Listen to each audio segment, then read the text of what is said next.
শসার তরকারি কে কে খেতে পছন্দ করেন। সো আজ আমি রান্না করব এই মাছ দিয়ে শসা। মাছটাকে আমি আগে ভুনে তুলে নিয়েছি। এন্ড হচ্ছে মাছের মাথা দিয়ে আমি আমের টক রান্না করছি, এই যে দেখতেই পাচ্ছেন।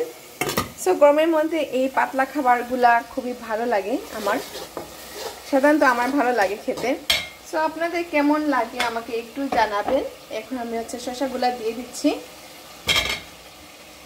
শসাগুলা দিয়ে একটু ভুনে তারপর হচ্ছে আমি একটু কষিয়ে নিয়ে মাছগুলা দিয়ে দিব। মাছগুলো আমি আগে কষিয়ে নিয়েছি। এই তো আমি শসাগুলা দিয়ে দিলাম, এটা একটু কষিয়ে নিব এবং আমগুলো একটু নেড়ে দিলাম। আমটাকে একদম থেতলে নিব। তারপর হচ্ছে মাছের মাথাগুলো দিয়ে দিব। এবং আরেকটা জিনিস, এই মাছের তেলগুলো আপনারা কে কে খেতে পছন্দ করেন? আমার তো খুবই ফেভারিট একটা জিনিস। এটা হচ্ছে আমি কাটা পেঁয়াজ দিয়ে, এটা হচ্ছে কাটা পেঁয়াজ দিয়ে ভাজি করে নিব, খুবই টেস্ট লাগে খেতে। আর আমগুলাকে হচ্ছে আমি একটু গলিয়ে নিয়েছি, একটু আগে যে বলেছিলাম। এখন হচ্ছে আমি মাছের মাথাটা অ্যাড করে দিব। এই টকটা খেতে খুবই ভালো লাগে।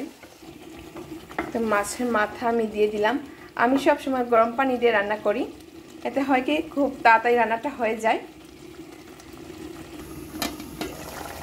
শসার পানি শুকিয়ে গেলে মাছটা দিয়ে দিব। এখানে মরিচ দিয়ে দিয়েছি, কাঁচা মরিচ। একটু বলক আসলে আমি আর একটু পানি দিয়ে তারপর হচ্ছে নামিয়ে ফেলবো ধনেপাতা দিয়ে। পানি দিয়ে দিলাম, একটু বলক আসলে মাছগুলো অ্যাড করে দিব। আর এখানে হচ্ছে আমি টকে কষিয়ে নিয়ে আমি ঝোল দিয়ে দিলাম। এই তো আজকে দুপুরের রেসিপি আমি আপনাদের সাথে শেয়ার করলাম, আর সাথে আমি এটাও করে নিব।